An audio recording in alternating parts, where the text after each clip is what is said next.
What's going on, fam? It's your boy Sydney and Tori. welcome to the Nakid Gardener channel. And if nobody told you yet, God loves you and so do we. This is not the popular time of year to be having discussions about the garden, but we do want to share what we have going on because we're blessed to be in a growing zone that we can grow year round. So we're going to start off at our container garden where we have our collard greens. Now, collard greens are a great plant that you can do in containers. So if you're in an apartment garden, you can definitely grow these. We're growing these in our Bootstrap Farmer fabric containers that allow the air to prune the roots of these crops. Unfortunately, with this season, we didn't get to grow a lot of our seeds from our starts. We had to get them from the big box stores, but as you can see, they're still healthy. These ones are doing better than the ones that we have In the regular beds. Yeah. Yeah, and this one, I don't know the reason why that is, because they both have the same container mix. And normally with containers, they don't flourish as well as in-ground beds or in the raised beds as they do for the particular reason that you always have to constantly feed them, because with the soil here, they're getting the earthworms and other types of microorganisms that's feeding off of the energy that the plants are producing into the soil, and then that energy that the microorganisms feeding back into the plants. So, but I like these grow bags because we've had these now for what, 2 years now? I would say 3 years. 3 years, and they hold up very strong. They have a great fabric, thick fabric. Most fabric containers, they rip after your first year or so, and with these, after so many times we just picked them up, they have never failed us on these. The next bed over is what we consider our Brassica bed. Here we have our collard greens. We have also some cabbage, broccoli, cauliflower in this bed. And most of the times people grow in the fall, they have nothing but mostly green products or vegetables. So we decided to add some edible flowers, some pansies, into our fall garden, so that way kind of give it a little bit color and make it a dual purpose, and not only give us the color to the garden, but we can add it to our salads or our different meals to provide a nutrition value. So I definitely like this bed, especially now that we're going to have our row covers to kind of help protect it from the white fly moths and also from the frost. And we need to finish getting our frost blankets for the rest of these beds. Yeah, we did a video about it. We'll put a link on the left-hand corner above, so that way you can see how we're going to finish out these beds. Now this bed over is probably one of my favorites, just because I'm really attracted to this red romaine lettuce. Like, it's beautiful to me. I think it's going to really look great in some sandwiches and some salads, and spinach, which is something that I use in a lot of recipes. Now, there's one thing that you do to help once you harvest any type of particular greens to keep them fresh longer. You want to tell them how you do that? Yeah, one of the things that I really like to do that actually keeps all of the lettuce that we harvest and our spinach, our greens in general, that I do is, after I wash it, I really let it air dry really good in the kitchen. And I take some paper towels, little moist paper towels, wrap it in there and put it in Ziploc bags. And it stays fresh for 2 to 3 weeks. Ideally, we would like to grow our vegetables from seeds. However, due to the fact that as the season progressed and we couldn't finish our miter saw station, we had to buy a lot of these from starts from the big box stores. So we are thankful that we were able to get starts in here, and they have been thriving very well. That now at a particular point that we can start harvesting a lot of these, especially like our lettuces, and even some of our Brassica leaves that we can add into like different soups and other dishes. So that's great. We don't recommend broccoli or cauliflower, getting those from starts from the big box stores, because you're almost paying $4 per plant when it's going to cost less than that at the grocery store. This bed right here is probably my favorite of all the beds because it contains the majority of my calendula flowers. I fell in love last year, or actually 2 years ago, I fell in love with the strawberry blonde calendula and started making some oil for some lotions for skin irritations. In this one, I have the strawberry blonde calendula, I have the Balls Improve calendula, I have the Pacific Beauty calendula, and I'm kind of calling this my calendula bookend bed because a section of it's there on this end and a section is over there on that end. And I would say that the other favorite I have in this bed that Mr. Naked Gardener doesn't like is the arugula, because it has a nice spice to it. I don't know what it is about the spicy greens, but that's just one of the ones that I love. Well, it's not that I don't like it, it's just having it by itself alone is very peppery. Now if you mix it with some of the lettuces, then I find it interesting that I like the spicy and you don't. Well, I don't like that type of peppery flavor to it. What I'm most excited about in this bed is the 1,000 head kale. Those leaves last year when we grew it were just beautiful. And it survived the Arctic blast that we had in Texas. So I feel like the hardiness of that one I'm having high confidence of.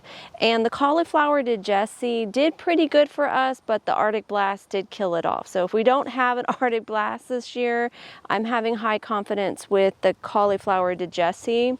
We also, one of the new things that we're growing in here is the red rubine Brussels sprouts, which are going to be like, it's purple Brussels sprouts, which just looks cool to me. I think it'll be neat just to see it look like that. Now, the only other thing in this bed that I'm truly excited about, and I'm excited about every year, is dill, because not only is that something I'm going to be able to preserve for all of the pickles that I'm going to be pickling, but it's also something I like to dry and I use in our eggs, and we have a lot of eggs lately. The most exciting thing for me in this bed is the tot soy. I fell in love with tot soy last year. It is kind of like, almost like a bok choy kind of thing, but spinach. It's kind of a hybrid, so you can use that in a lot of things, and I treated it just like a spinach when I was using it, and it's very flavorful, it's dense, and delicious. The other thing is these purple bok choy. The purple bok choy to me is just beautiful when you're looking at it, and then obviously it just tastes really good. Now the other thing is this turnip white top. Now I made a mistake this year with the turnips. I seeded everything that we grew, and I started them in our little starters inside the house, and I shouldn't have done that. It should have been direct sown outdoors, okay?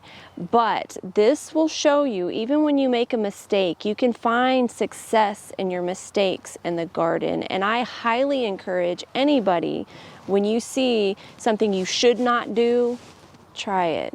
I mean, this worked out, and they're beautiful. I mean, they're so successful. We're able to eat off of these greens, and then we have these turnips ready. They're already popping up out of the ground.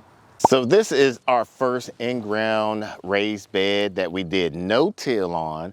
We'll put a video of the card that we did this on.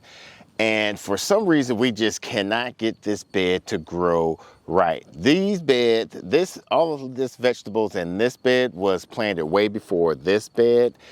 And we had the Kellogg's in-ground mix along with the black cow manure just for these beds, compared to the rest of the remaining beds where we had the Kellogg's in-ground beds plus the black cow plus the mushroom compost. So we had a little bit more organic matter into this compared to this, and I think that's what's kind of helping these other beds thrive a lot faster than this one.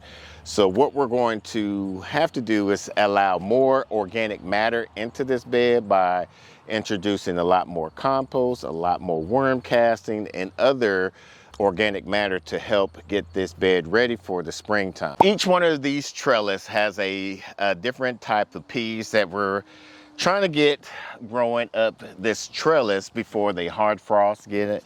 Now these are frost tenders, so once the hard frost comes, they will die off. We do have one pea in this one, and it is the melting pot pea. So I will be snacking on that a little bit later. We really should have started these like what, 3 to 4 weeks sooner than we did. We should have started them around about the middle of August. That's the normal time frame for our hardiness zone that we start our fall garden. But like I said, we got way behind because we didn't have this fall garden ready. And but we'll definitely be ready for our spring garden. One of the things that I would like to see happen for our garden before spring is to square off 2 of the corners. We have 2 corners that are just kind of cut out that I want to go ahead and finish out in the no-till method with the cardboard and the mulch, and then put the no-tool bed on top. I don't want to do the longer horizontal bed. I want to do a big square bed on both of those corners so that I can use that as a go-to, either a go-to herb garden, something that I can just kind of experiment in those 2 beds. So these are some of the things that we have done so far in our fall garden. If you like this video, make sure you give us a thumbs up. It really helps our channel out. Now we're going to talk about our garlic beds and our onion beds. Over in this bed, as we have a lot of different varieties of alliums. We have some white onions, some shallots, some red onions, and even some sweet onions. And we did a video about that. We'll put a link above so that way you can see how we planted those along with this garlic right here. Some of the garlic we've sprouted in here didn't germinate. Luckily, we have some extra garlic that's been in the refrigerator doing a stratification for at least 4 to 6 weeks. And we're going to plant those and then put some mulch over that to kind of protect it from the future frost.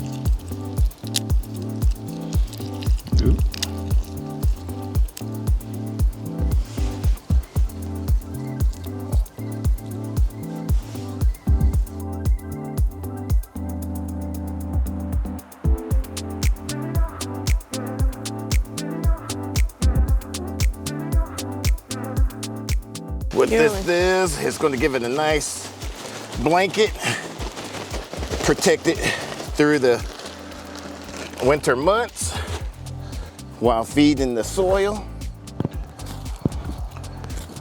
And we have a ton of leaves here too that we can put on top. Yeah, you can use leaves, wood chips, shredded paper, anything that's biodegradable to help protect your plants.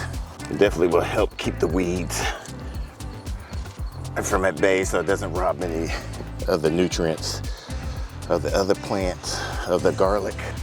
I'm gonna also kind of inoculate this mulch with this compost tea with this little sprayer, and that's gonna help feed. What you want to do is give it a nice soaking first before you turn on the fertilizer part, because your soil is like a sponge. When you first water up a sponge, it takes a while for that water to soak up all of that sponge.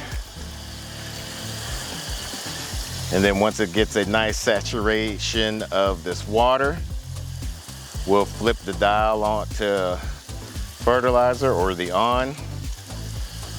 Now, what did you like about this particular compost tea spray? Well, it's the good thing I like about this, it comes already diluted, so once it comes out this sprayer, it gives it the correct mixture that you want. You don't want to over-induce it or under-induce it. Is there a special count that you give per plant? Nah, I'll just spray it. I mean, because it's all natural fertilizer. You can't over or underdo it. No. And that should be good, just like that.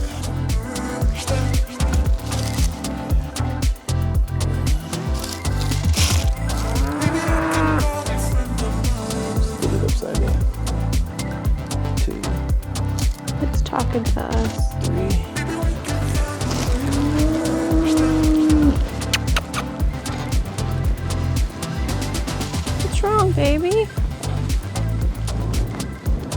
Are you upset your friend's gone? Huh? Are you upset your friends are going? It's okay. It's okay. Oh, you want some love? You want some love? You want some love? Oh, oh, yes you do. You want some love? Oh, you trying to lick me? You think I got salt on me? Do I got salt? I'm salty. I am salty. I bet you like that more. You want it? Why are you trying to do my... He wants to lick the salt off of you. He wants to see how salty you are.